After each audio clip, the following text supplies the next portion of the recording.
Our long national nightmare is over. The almost 6-month off season with about 2 test days in between is over. And we can leave some of the drama, at least for today, in the rear view mirror. IndyCar ran a race yesterday on the streets of St. Petersburg, the Grand Prix of St. Petersburg, and we have a ton to talk about. Not only did we have, of course, the first race, which in and of itself creates many storylines to watch throughout the year, but the biggest storyline, in my opinion, was the fact that this was the first Fox Sports IndyCar race broadcast since 2002 at Long Beach. And really, you're talking about a completely different series, a completely different era, more than 20 years in between one broadcast to the next. It was totally new. There was some good, there was some bad. We're going to dedicate a significant portion of this video to talking about the broadcast. But of course, we have a lot more to talk about in general with IndyCar. I think it's going to be a super in-depth video. Looking forward to you guys locking in and kind of discussing this along with me down in the comments section below.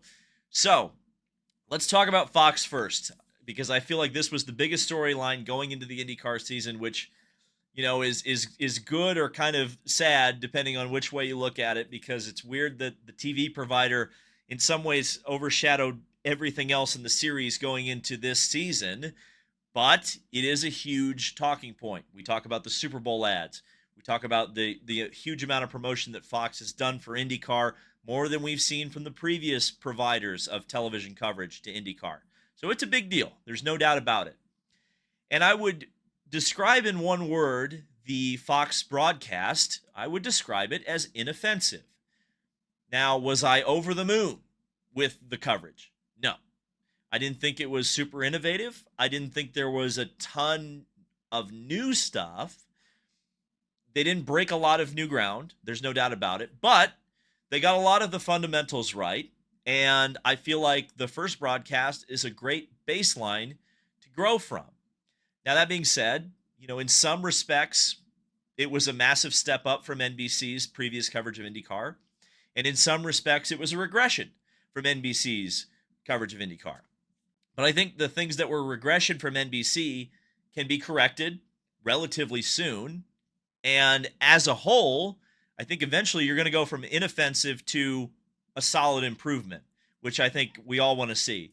And it was a solid start. There's no doubt about that from Fox. Whatever criticism I'm about to lay at the feet of Fox, it's all in the effort of making this better for everybody and, taking it a step further. Because I think that there clearly is a great effort right now by Fox to promote IndyCar, make it better, and we just want to aid in that. So let's talk about one of the biggest issues first. And I'm actually going to start by talking about one of the biggest issues by giving an enormous positive right off of the bat.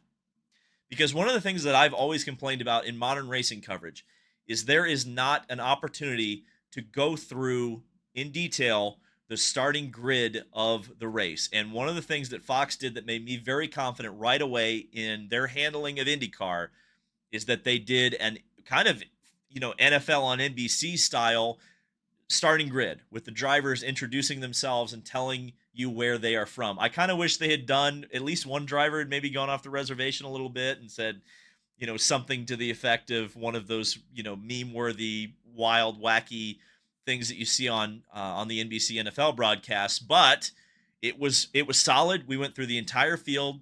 Everybody saw the driver's face, heard where they were from, and hopefully that helped them make a little bit of a more informed decision. I mean, it's not a lot.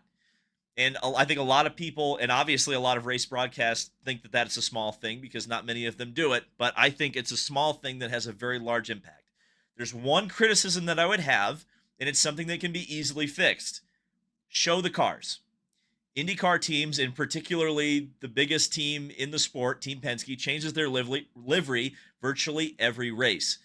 Show the cars. I did a very crude and quick mock-up of what this could look like. The space is there. You don't need row 1 and inside those words to be that big. Make those a little bit smaller, add a picture of the car, and you have got something that we have not had in a very long time, and something that showcases the drivers and teams and informs the viewers in a way that we haven't seen in a very long time. So huge, huge, huge props to Fox for that. I think that is just something that needed to be brought back. You brought it back. 2 thumbs way up. Let's get to some thumbs down. During the first caution, there was no lap count shown, so it was kind of difficult to understand what was going on in the race while we were under yellow. I didn't like that so much. There was some inconsistency, especially throughout the broadcasts of this weekend with like timing, showing what was going on with the lap count. There were some things that there was information that was not shown that needed to be shown on the sidebar lineup or any of the graphics. There were things missing. For example, we didn't have a tire indicator until Sunday with the race, and I wasn't the biggest fan of that graphic. It almost felt like it was slapped together last minute. I think Fox doesn't fully understand yet, and I think they will get there, especially with a little bit of, friendly guidance, what a fan of the sport needs to see to understand what's going on. And that's something that Formula One does very well, and I think that's something that Fox needs to get to. So an easier visual to understand with whether a driver is on the primary black harder tire or the green softer compound tire that you can see at almost all times would be extremely helpful for both qualifying and the race, and really would be helpful in practice. It's helpful the whole way around, and they did correct that issue. I'd like to see it refined later on. Qualifying was I think the biggest negative I could have for Fox Sports throughout this weekend. The fact that there were no sector times shown, we didn't know who was going fast, who was on a fast lap, who was on an out lap, who was on an in lap. None of that was indicated on the scoreboard. None of it. It should have been. That was something that NBC struggled with for a very long time. They kind of got better at it as time went on, but literally just copy F1. If it's the fastest of all, it's purple. If it's an improvement, it's green. And if it's bad, it's yellow or red. It's just copy that. Just do that. IndyCar has sector splits. It's all that information is available. Put that in a graphic. Use it in qualifying. The fact that there was no cut line, obviously, informed fans of IndyCar know that in each group, the fast 6 are the ones who advance, and everyone below that doesn't advance. If you've got new people tuning into FS1 to watch qualifying, they don't know what the hell the cut line is. So put a visual on the screen and show that. So those are 2 things right off the bat that need to be changed about the graphics for the qualifying. You got to do a better job of telling the story, and with as many as 14, 15 cars out there in each group, you are not going to be able to show every great lap. But at least if you have an indicator of who's going purple in Sector 1, that helps the director a little bit to go, okay, I need to show Scott McLaughlin right now. I need to show Colton Herta right now. And that'll help the broadcast flow better in a lot of different ways. Speaking of which, the direction felt a little bit off, especially in qualifying. I mentioned it. It felt like we missed a lot of the pivotal fast laps in qualifying. It felt like we were always looking at the wrong car in qualifying. At least when I was watching it, it just didn't feel like we ever watched the pole lap. And I think that was a big miss. Another big miss was a lot of the key passing in the race we didn't see. For example, the pass that Joseph Newgarden put on Scott Dixon, we missed that. Now, that being said, I think the team in the truck did a great job to very promptly show a replay. So I thought the replay crew was really on it and kind of made up for some of the directing choices that weren't quite on. Again, it's hard to give a really big negative there because they did make up for those mistakes as quickly as they did. Thumbs up. But the mistakes still happened, and we still noticed it. And finally, one of the things I noticed about the direction was it was very, very focused on what was happening at the front of the field. And I get it. A lot of times you want to focus on what's happening at the front of the field because obviously that's the battle for the win, right? But I think we missed a lot of storylines, and I'm going to mention them later on in this video, that were really good storylines that happened from 5th on back. There were drivers who made massive leaps through the field or just had really great days, made passes. We didn't see any of that. So from a direction standpoint, when the battle at the front isn't as exciting, surely there's something happening further back in the field that we could see that would be interesting in the meantime before things get hot and heavy at the front. Commentary. This is probably my highest mark from the Fox Sports era so far, because I think, and it really kind of shows you how important commentary is, because I think this is the real big step up from NBC, and NBC was already very, very good. There's a lot of elements of NBC here. The big question mark that I think a lot of people had going into this was Will Buxton, and I think he answered that question insanely well. I think Will Buxton is great. I have really no complaints about him whatsoever. Perfect in the lead role, works well with Townsend and Hinch, does a very good job of storytelling, knows when to bring the tempo and the excitement level up, but isn't it, pegged at 11 all of the time. It's very knowledgeable about the sport. We know that about Will Buxton. Not a surprise. But the fact that he's got the right voice, it feels right. High marks for Buxton. Thought he did an excellent job. Hinch, Townsend, Kevin Lee, they're all carryovers from NBC. They're just as good as they were on NBC. I don't really have anything to say about that. It actually feels like they're letting Hinch and Townsend go even further off the leash than they were on NBC. They might be a little bit more willing to fight with one another, which I don't think is a terrible thing. In the pits, Jamie Little. Holy smokes. Did I miss Jamie Little? She, you kind of forget, because there's so much talk about her as a play-by-play, in that play-by-play role with the Truck Series or ARCA. You really forget how good a pit reporter she is. She's from Indiana, which helps a ton. She worked in IndyCar on the ESPN side. It's very obvious she has a great rapport with many of the drivers. Scott Dixon gave some of the best answers that I've heard in a very long time in interviews when he was speaking to Jamie Little. I want Jamie Little for the whole season. I'm not going to lie. I want her totally off of NASCAR and just full-time IndyCar. I forgot how good she was. It was a breath of fresh air. Excellent pit reporter. I want Jamie the whole year. I'm just going to say it. I want Jamie the whole year, because she clearly understands IndyCar and has a great relationship with the drivers. Jack Harvey. Now, there's two minds with Jack Harvey. Folks have some negative things to say about it. I'll address it here in a second. I like Jack Harvey. I liked his addition to the broadcast. Yes, it was obvious that Jack was a little bit nervous. He was a little bit stilted. Is that to be expected in a first broadcast on national television? 1,000%. But I thought some of Jack's contributions to the broadcast were excellent. The fact that he's been in the cockpit recently, that he has relationships with not just the drivers, but he has relationships with crew members. That came into it. He understands strategy. He understands so all of that was great with Jack Harvey. The one thing that I would say, and it was brought up by a friend of mine that I just said, oh my God, that makes so much sense, is that the thing about Jack Harvey and the thing about Fox putting Jack Harvey in there, which made me just kind of think, is if you really are like thinking, oh, this is a big deal, why are you putting someone on the first day of the job in the pit reporting role? And I said, ooh, that does sound a little bit. But again, I thought Jack Harvey was fine, but I can understand where someone would be coming from if they look at that and say, where did Jack Harvey come from in terms of being a pit reporter? Which I guess I understand, but I think he's going to grow into that role. I like Jack Harvey in that role. My personal opinion. A few other news and notes on Fox.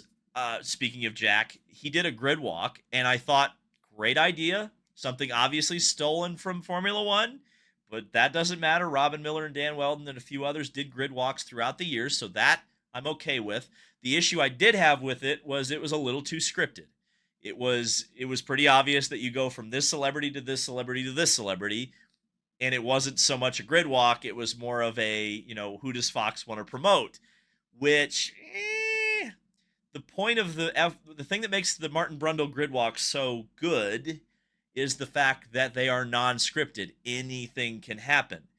Now, do you really necessarily want to throw Jack Harvey to the wolves like that? I don't know. But I think that if you just sent Jack down the grid and say, Jack, go talk to people, it would probably endear the TV audience to Jack more. I think it would potentially put him in a comfortable position, especially if he's talking to people that he knows. I like the idea. I'd like to see it a little less scripted. The broadcast was very obviously inspired by F1. There was a lot of boat porn. The there was a very obvious decision to show hot chicks in bikinis and boats and yachts and make it look cool. I'm not going to complain about cool boats or chicks in bikinis. I like both, no doubt about it. But it was a very obvious change in direction from NBC. Okay, just thought I'd point that out. So I think that's what, if we talk about races in the future, that's probably what Fox is going to lean into. They're going to try to make it feel glamorous, which I don't think is a terrible idea. I thought the pre-race was solid. There was a great feature with Colton showing off St. Petersburg. I thought the interviews were great, that they focused on the drivers that had the TV advertisement. So if someone had just tuned in going, I want to learn about this, you got Joseph, you got Pato, you got Pillow. Perfect. Alex Rodriguez, awesome. Awesome. I was really happy to see him involved. I get it. I just complained about celebrities, but I think A-Rod in the two-seater being mic'd up, talking to him before and after the two-seater ride, that was great because he is a professional athlete, a well-respected professional athlete, and that was a great endorsement of IndyCar. And the fact that he said he would be back, awesome. I want them to continue to do that throughout the season.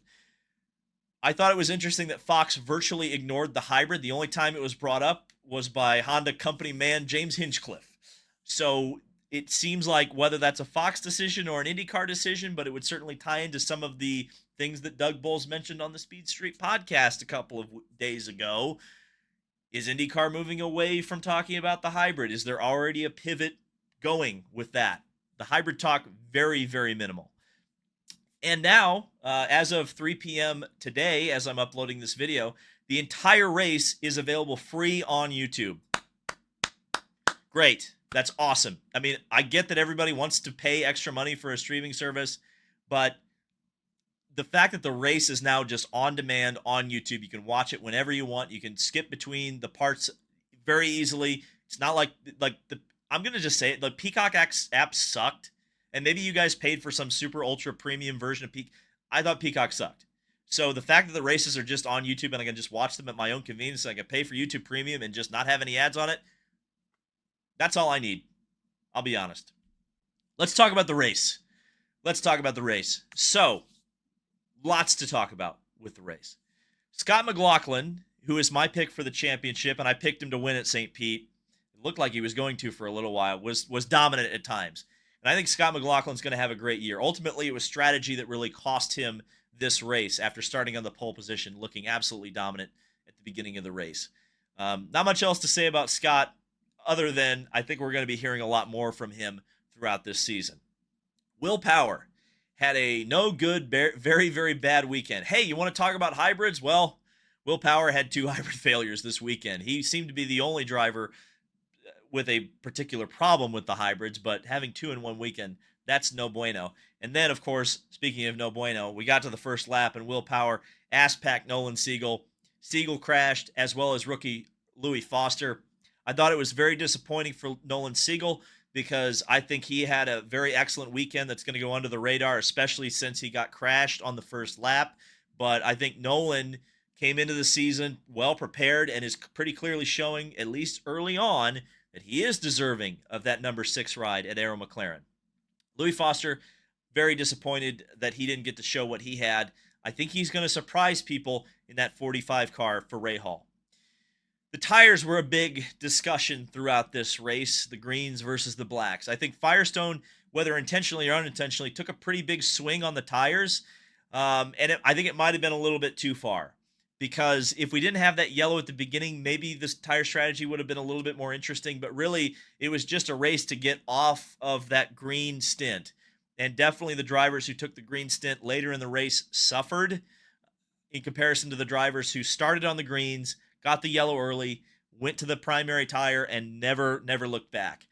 I would like to see, I think it's close to where it needs to be. I would like to see that green tire last a little bit more than halfway into a stint. Maybe not much further than that. You don't want the green and the black to be too close, but I think that Firestone's close. I think if they just added a little bit more durability, not too much, but just a little bit more durability, that would be perfect. And you'd have the right balance of where, as a track rubbered in, you might want to save that green stint for the end, But if you do it in the beginning, you're just going to have to short fill on the first pit stop, put on the blacks, and hope it works out. Now, the good news is that those strategies kind of converged later in the race, and we'll talk about that here in a second.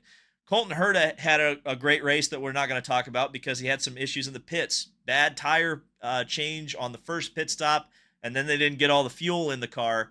Colton Herta, I think, should have won this race, most likely. He was on the right strategy. He had the right pace, but the pit stop cost him. Speaking of the strategies, it was kind of weird because early on in the race, it looked like the strategies were going to swing a completely different direction. But as the race neared its end, it was Scott Dixon leading. And we're going to talk more about how impressive it was that Scott Dixon was leading the race. But Alex Palou and Scott Dixon were able to undercut Scott Dixon on that last, or Joseph Newgarden were able to undercut Scott Dixon on the last pit stop. And they took first and second place. And then the drama really started to ramp up because much like Nashville, Stingray Rob became a factor. It was Stingray, the drivers got to the back of Stingray, and then Stingray all of a sudden started running real fast. Seems like Stingray does that a lot. The leaders get up behind him, and then here we go, let's go. Which, he's got that pace. I'd like to see it more during the race. But this is the discussion that I think a lot of people are having, and I'm gonna put my neck out here on this one. What makes IndyCar is the fact that you have a right to fight for your position on the racetrack. And if you are not a lap down yet, you are 100% allowed to fight the leader and race as hard as you can to stay on the lead lap. Because had a yellow come out towards the end of the race, Stingray was catching the cars in front of him. He had the pace to race the cars in front of him. Had a yellow come out and he get trapped a lap down, he would not have gotten that lap back. And that's another great aspect of IndyCar racing. That's how it should be. But I think that, yes, 100% you should be able to fight for your right to stay on the lead lap.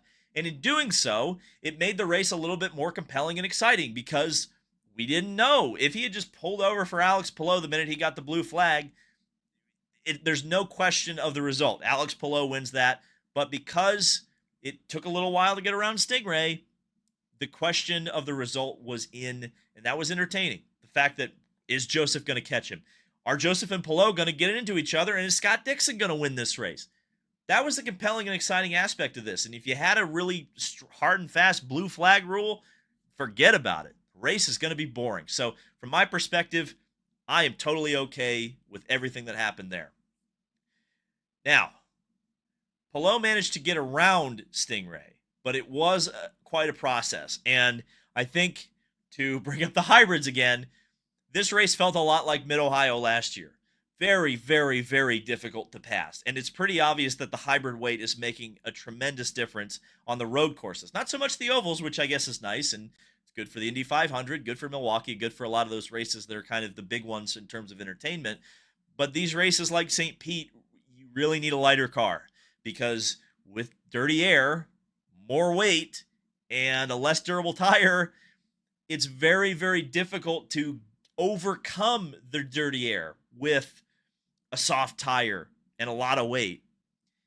You saw how long it took drivers getting stuck behind each other. It happened early in the race. Think about Callum Ilott, the 27th fastest qualifier. The only driver who could pass him was Colton Herta. Everybody else got stuck behind him. I'm going to say the same thing about the road and street courses that I said about short ovals until they fix them. The way to fix the racing in IndyCar racing is that fast cars need to be able to pass slow cars. That's the easiest way I can describe good racing, the good racing that we want to see. And if the leaders are getting stuck behind lap traffic and cannot pass them, you have a problem. And right now there is a problem. And right now, my suspicion is it's the weight of the race car. I have some folks within the industry that would back me on that. So let's see. I don't know how they're going to solve that problem, but that is 1,000% a problem. Newgarden, interestingly enough, had run out of fuel on the last lap. He was able to salvage third, but Scott Dixon got around him. That goes to something that I talked about on Unverified, and it was confirmed by Townsend Bell during the race broadcast, is that Chevy made a bit of a step in terms of their horsepower this year. Now, that being said, to Townsend's point on the broadcast, what that means when you have more horsepower is oftentimes you get worse fuel economy. And we might have seen that rear its ugly head with Joseph Newgarden on the last lap. Alex Palou coming out hot and heavy with this season, I think should put everybody on notice, should scare everybody because of course he is the defending reigning champion of the series. And if he gets out to a points lead, we've seen this story before. No one's going to catch him. So the rest of the field needs to really show up at Thermal Club here in 3 weeks. There's no doubt about that. Driver of the day, baby, Scott Dixon. He should have won this race. And the reason he didn't is that he did not have radio contact the entire race. He had no spotter. He had no strategy. He had no Mike Hull in his ear, no Chip Ganassi, nothing. Radio silence. Scott Dixon finished second in this race, calling his own strategy, saving his own fuel, staying on the strategy of the cars around him, making passes with no one telling him where other cars and drivers were. Scott freaking Dixon. One of the best drives of his career. Had he won, it probably would have been his best drive. Legendary. I want to give a few shout outs to a few drivers that I think had great days and were not picked up on the Fox broadcast. Kyle Kirkwood and Marcus Ericsson, they finished fifth and sixth in the race. They were almost completely ignored by Fox. We almost never saw them on the broadcast. There were some passes. I think Kirkwood had a battle with McLaughlin. We never saw that. But for a last season, it was a little bit difficult for Andretti. Looks like they're kind of coming back. We talked about Ericsson needing to have a good season. This is a solid start. Kirkwood needs to have a solid season. Solid start. Christian Lundgaard is just as good as we thought he would be with Arrow McLaren. I don't think there was much of a doubt, but he led most of the race. And, unfortunately, it was a strategy call that was a risk that they took that kind of took him out of contention. Same for Alexander Rossi, but Christian Lundgaard, I think he's going to win a couple this year. I definitely think that. I don't know if it's going to be quite championship contention for him, but he's definitely going to be at the front more often than not. Meyer Shank Racing continues to be hampered by their pit stops and pit strategy, and unfortunately Marcus Armstrong putting it in the wall when he was in contention early in the race. But the pace is there for Meyer Shank Racing. They just have to clean up a little bit of the mistakes, get the pit stops a little bit faster, work on the strategy. I think they're going to be right there. They look super strong. The Ganassi Technical Alliance definitely helping them. Rinus VeeKay. If Scott Dixon hadn't put on one of the most Scott Dixon performances of all time, I would say that Rinus VeeKay is the driver of the day. A top 10 position with a last-minute call-up to Dale Coyne Racing. And, Dale Coyne, it's one of their best racetracks. Low-key, St. Pete, one of Rinus's better racetracks. I wasn't really surprised to see him in the top 10, but I think you're going to be seeing him more in the top 10 throughout this year than you might have believed going into the season. I think Rinus is kind of on a revenge tour right now. Pato O'Ward, very similar to the Indy 500 last year. Said he was a little bit off. He's kind of out to lunch the whole season, the whole race, qualified badly, had a bad strategy, lost the tire early on in the race. Just everything that could go wrong did go wrong. And yet, Pato O'Ward finished 11th. Almost got a top 10 for being almost a lap down. Strategy boned. Car have no pace. Pato putting the team on his back. And Robert Schwartzman. Give him a quick shout out. He was the top rookie, although that wasn't saying much in this race. But he outqualified his veteran teammate Callum Ilott, which I noticed. And I think he was solid all weekend. I don't know if Robert Schwartzman's going to be super impressive this year. But as I've said a few times, I think Robert Schwartzman's going to be kind of that Marcus Ericsson type. He's going to kind of hang around, learn, and I think in a couple years, he might be something. That's St. Pete. I guess the big story tomorrow, which we'll talk about on Unverified live here on my channel as well as the Unverified channel, is going to be the TV rating. We're going to see what that is. I don't know. Look, man, unless a bunch of 65-year-old boomers tuned into it, I'm not expecting the TV rating to be massively different than last year. I'd love to be surprised. But at least looking at the social media interaction, looking at my interactions throughout the weekend, doesn't look like there's significantly more interest than last year at St. Pete. I think there's a little bit of a bump, but not massively. We'll see what that TV rating says. If it's 1.5 million people tuning in, I think IndyCar is looking real good. If it's less than that, well, we're going to have a discussion. I almost talked for 30 minutes. 15 of Fox, 15 of IndyCar. hopefully this tides you over for another 3-week break. But hey, I'm going to the 12 Hours of Sebring here in a couple of weeks, so we'll have coverage from that. And of course, lots of coverage still to come on this channel. Thank you guys so much for watching. We've finally had IndyCar breakfast. That's what we're going to call St. Pete. We've broken our fast. We're going to fast for 20 more days, but IndyCar's back. It's awesome. Let me know what you guys think in the comments. Subscribe for more, and I will see you in the next video.